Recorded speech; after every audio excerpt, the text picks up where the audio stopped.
Hey guys, been seeing a lot of comments on some online forums, videos, just asking what could I use to catch bass? Starting out, beginners, you just want to get some bites, where to start. So we're going to cover some very basic baits here that are proven, easy to use, and cheap. So let's get to it. So we have our stick baits, people call Senkos. It's the Gary Yamamoto, excuse me. Yum Dingers, the Stickos from Bass Pro.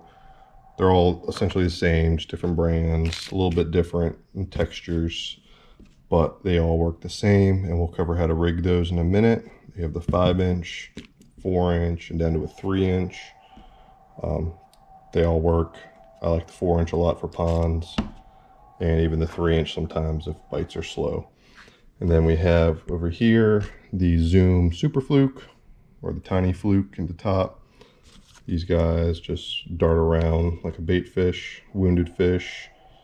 If you're in muddy water, the white works really well. If you're fishing clear water, you go green pumpkin, watermelon, something along those lines. And the same thing for our stick baits, clear water, anything from this, I don't know what color this is, I don't know. But it's green and purple. Green, browns are good color for clear water. They're more natural. The June bug works in clear or dirty. You go real dark, black even for dirty water.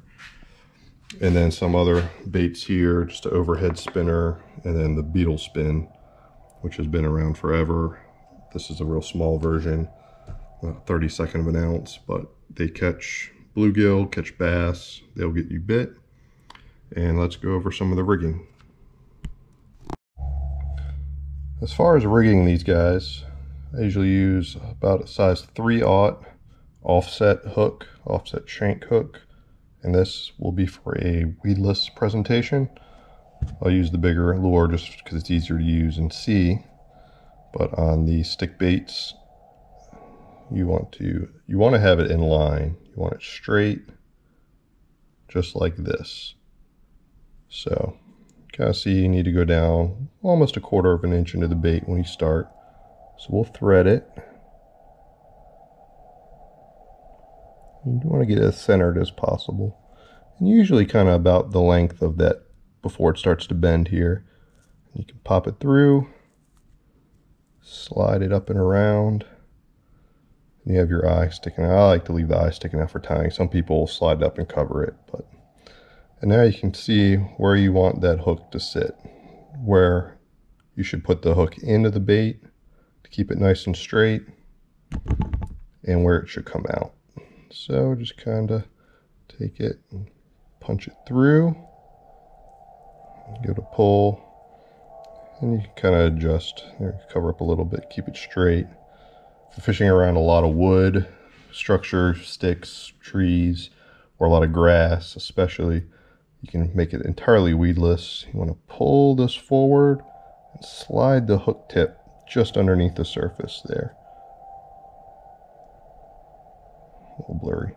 But what that'll do is cover the hook point. But when the fish bites it and squeezes, that hook point pops out and you can set the hook. And then you just kind of make sure it stays tucked in and you're good to go. And that's pretty much it. And cast it out, give it a few little tugs, and it darts and sinks, and it'll sink down and shoot across. And that erratic motion is what we want for bass, or pickerel, or even bluegill sometimes. So for the fluke, same thing. You want it to sit just like that on the hook. My camera screen back. So we'll start the same, and you come out the bottom. This has a top and a bottom. So same thing, put it on right out the middle of the bottom. Spin it around. Get this out of the way. And you also want to see, and these have a hole, a little slit. But you still want to punch it through. Pull back a little. And there you go. It sits right there in the middle. You can see it has a little groove line. And you want these straight. You don't want them askew or something like that, because when you pull it, it'll spin in the water rather than flutter and dart around. And that's that. And then these little spinners, overhead spinner like this, you just tie on, cast, and do a steady retrieve. You can let it pause and sink and then keep coming. There's different ways you can work it until you find out what the fish want that day. So while we're here, we'll also do a quick how-to on tying these lures, tying a hook on, sorry. You can do overhand knots, do 3, but it gets bulky. So we'll cover real quickly a very simple clinch knot. So what you do is you thread it through the eye, you pull it out, and I usually pull 4 or 5 inches out just to have something to work with here. And then if it's a hook, you can cheat a little bit and twist it, or you can wrap the line. We'll do the way you're supposed to. Hold the line here, pinch it, give it a few wraps, usually about 5, using heavy high-vis line for this, but lighter line, it gets a little harder, but it's not bad. So you wrap it around about 5 times.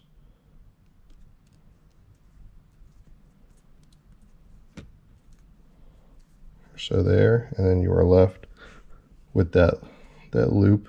Hard to see in my background, sorry.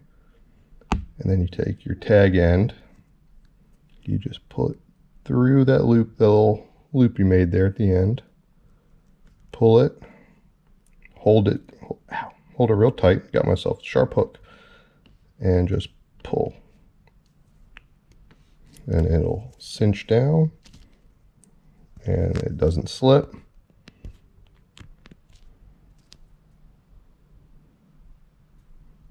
Then you can take some scissors or your pliers and cut off that tag end, usually about 1/8 of an inch, just for my head. But it's low profile, it stays. And there's a lot of other easy knots to tie we can cover here in another video. We're going to cover one more knot real fast, real simple to do. Thread it through the eyelet, bring the tag end back through, and it should dangle there with a loop. Put my finger through to hold it so I don't lose it. And then you just do a normal overhand knot.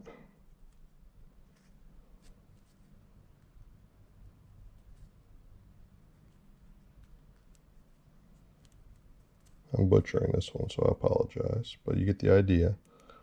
And then you have your little loop there, and this extra loop that you would normally then pull like you're tying a shoe, you slide that around your hook or your lure, depending on what you're using.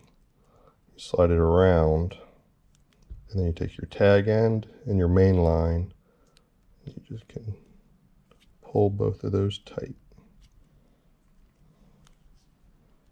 I use the tag end, sorry, the main line. Let's get it over your eyelet. When you're using new line, this is a lot easier. This is old heavy line, so you can see it, but it's a little stiff.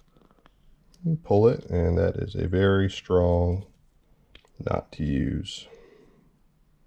And you can Google fishing knots, and there'll be plenty of other videos and websites that show directions. We don't need to reinvent the wheel. Then you just snip off that, and you are good to go.